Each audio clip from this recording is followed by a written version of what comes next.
Assalamualaikum warahmatullahi wabarakatuh. My name is Muhammad SHAHARUL, and today I will be presenting about energy policy. So, energy policy in Malaysian hydropower energy policy is a strategic roadmap to achieve net zero emission. It is built on three distinct pillars, which is technology, geopolitics, and socio-economics.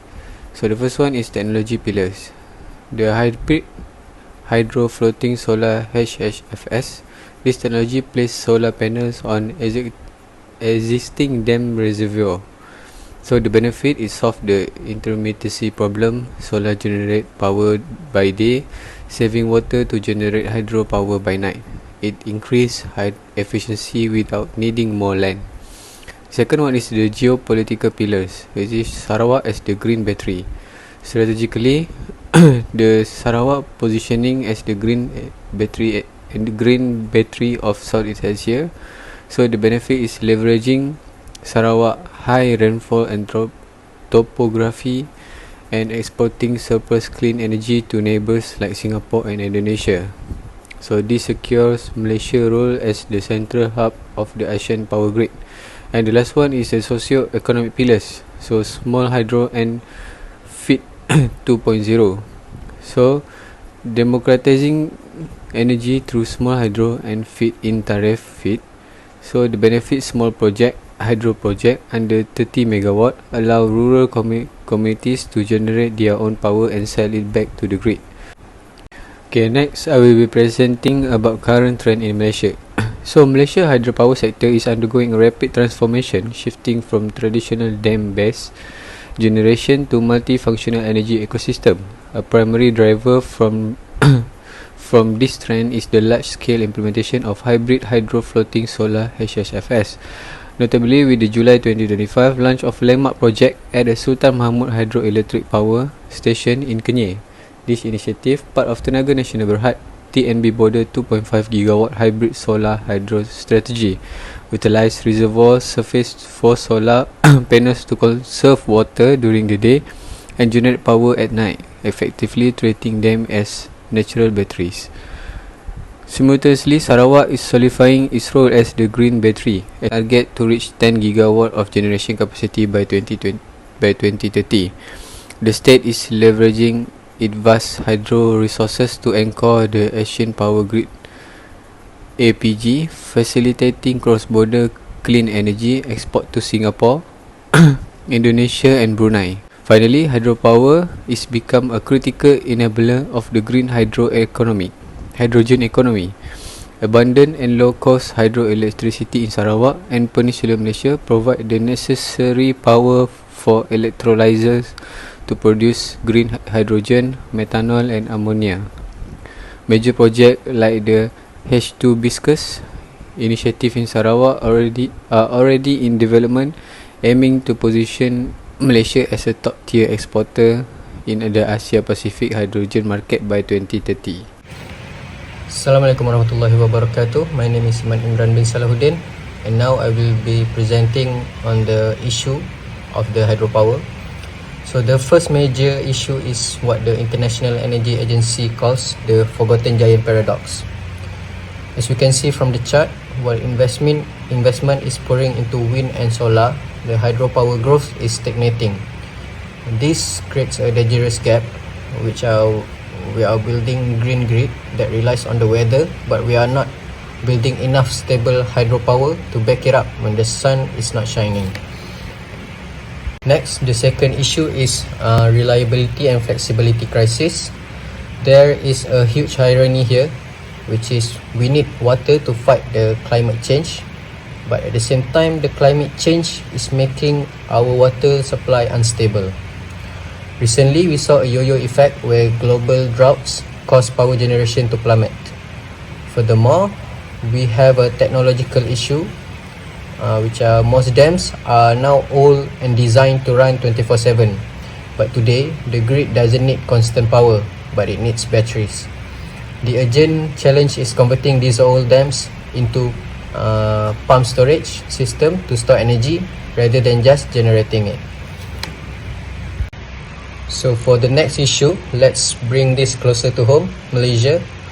which Malaysia faces a specific issue, which is land scarcity. We need more renewable energy, but we cannot afford to destroy our rainforests to build new massive dams. This dilemma is addressed in the National Energy Transition Roadmap, or NETR. The government has realized the issue is not about building new dams, but optimizing the old ones. This is why Malaysia is pivoting to hybrid hydro floating solar, which is placing panels on existing lakes like Tasik Kenyir to double our energy output without touching a single tree. I would like to continue with my part, which is statistic. The first graph shows the approximations number of dams. The global electricity mix data illustrates a major structural shift towards renewable energy over the past 2 decades. Global electricity shifted from hydro-dominated renewable to fast-growing wind and solar, raising renewable share from 19% to 31%. The second graph shows the global electricity mix. This graph shows a global electricity mix focusing on renewable energy for three time points, which is 2000, 2023 and 2025. It compares total renewables, wind and solar and hydropower, highlighting